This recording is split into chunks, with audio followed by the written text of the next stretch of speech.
नमस्कार, मैं हूं डॉक्टर अजय भाम्बी और सबसे पहले आपको नए वर्ष की ढेर सारी शुभकामनाएं। और मैं बताने जा रहा हूं वृश्चिक राशि का 2025 का भविष्यवाणी। ये जो वर्ष है, मेरी समझ से, मेरे ज्ञान से, मेरी अंडरस्टैंडिंग से अचानक बृहस्पति का वर्ष है। अचानक, है ना, अनएक्सपेक्टेड बृहस्पति, ऐसा होता नहीं। इसकी मैं बाद में करूंगा, लेकिन उससे पहले जो बाकी ग्रह हैं उनकी बात कर लें।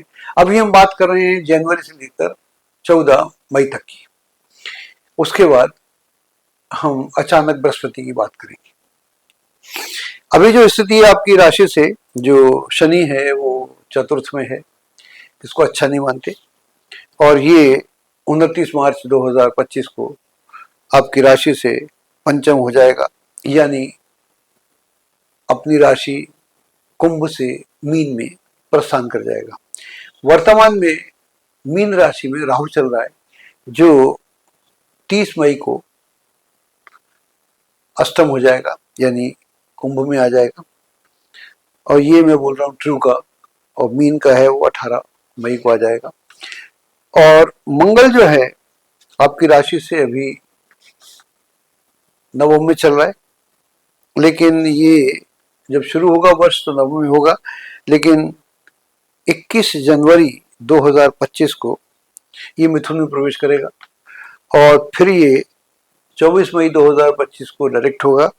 वहां से ये 3 अप्रैल 2025 में दोबारा कर्क में आएगा, तो उसके बाद आगे चलता रहेगा। और हम बात करने जा रहे हैं, बृहस्पति जो है आपकी राशि से सप्तम भाव में। तो कहने का तात्पर्य ये हुआ कि जो ग्रह स्थिति है मिक्स्ड है, यहाँ से लेकर 1 जनवरी से लेकर और 14 मई तक। उसके बाद की बात बाद में करते हैं।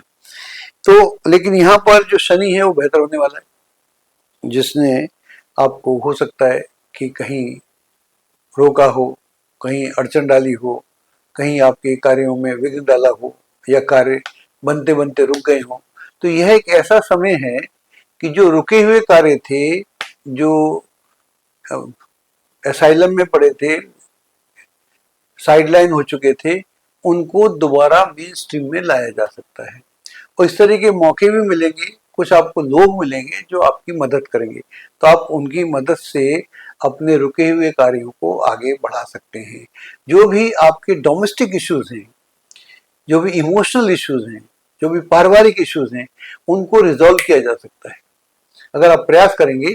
तो जो भी आपस में भाई बहन में, माता पिता में, या रिश्तेदारों में, या खास मित्रों में अगर कोई मनमुटाव या कोई गलतफहमी हो गई है, तो उसे ठीक कर लेना चाहिए।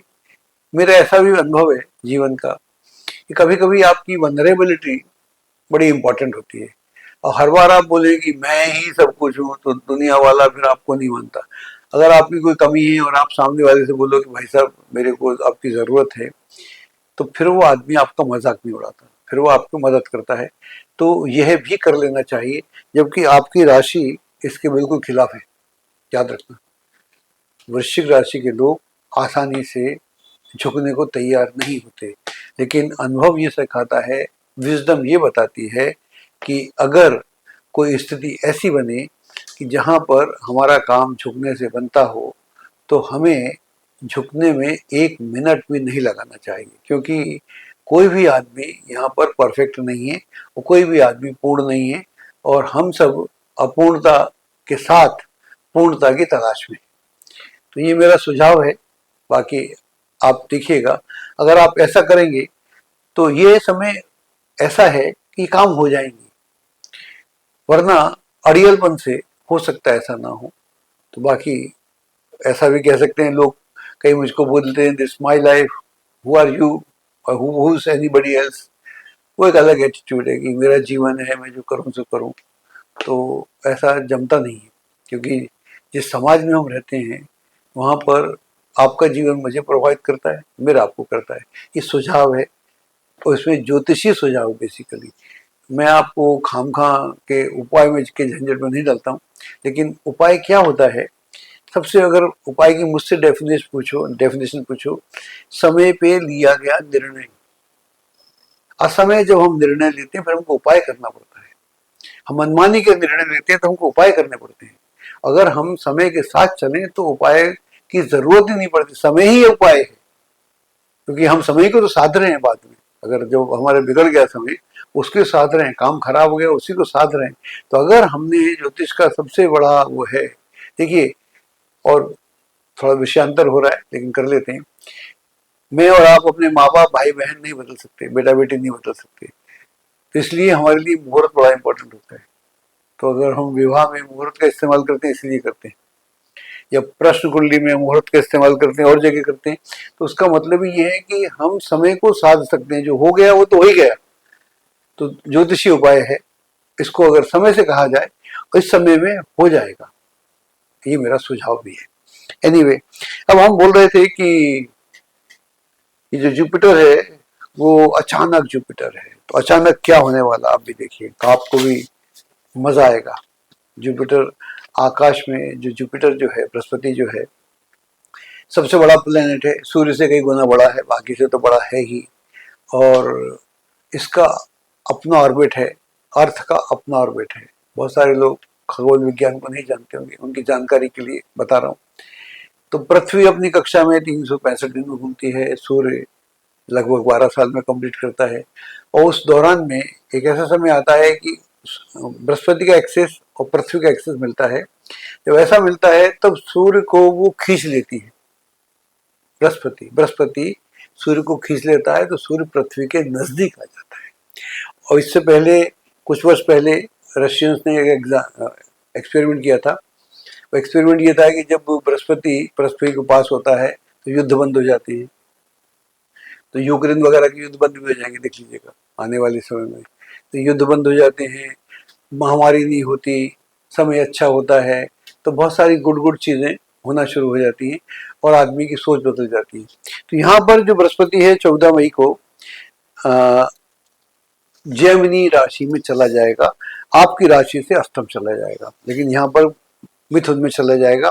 लेकिन ये अचानक बृहस्पति है, तो अचानक आप पाएंगे 18 अक्टूबर को अचानक suddenly, if you get up on 18 October 25, you will find कि जुपिटर तो ऑलरेडी कर्क में चला गया अचानक एकदम। क्या हुआ अभी तो, और इस पूरे प्रोसेस में इसको कितने दिन लगे? मात्र 157 दिन, जबकि ये कार्य जुपिटर 365 दिन में करता है लगभग, बीच में वक्री तेज होता रहता है, जनरली बात कर रहा हूँ। और उसके बाद भी वहां पर भी अचानक के मूड में है, मतलब सरप्राइजिंग है, सरप्राइजिंग हो रहा है, अचानक मतलब सरप्राइजिंग। सरप्राइजिंग में क्या हो रहा है, 11 नवंबर को ये रेट्रोग्रेड हो जाता है, मात्र 24 दिन के बाद, नोटेबल पॉइंट है। और उसके बाद में ये अगले 24 दिन के बाद, यानी 5 दिसंबर 2025 को ही पुनः मिथुन में आ जाता है, आपके अष्टम में आ जाता है। तो ये बृहस्पति बाकी ग्रहों की स्थिति तो है। इसका मतलब क्या हुआ कि बृहस्पति अचानक के मूड में है, सरप्राइजेस के मूड में है। अचानक का मतलब यहाँ हुआ सरप्राइजेस देने के मूड में है। जो सरप्राइजेस दे रहा है तो सरप्राइजेस अच्छे भी हो सकते हैं, बुरे भी हो सकते हैं, ये डिपेंड करता है। क्योंकि ये सारी घटना आपकी अष्टम भाव में हो रही है, तो जो गलत हो सकता है मैं उसकी बात करता हूँ, और जो अच्छा हो सकता है उसमें मैं प्रोग्राम को एंड करूंगा आपके लिए, आपकी राशि का।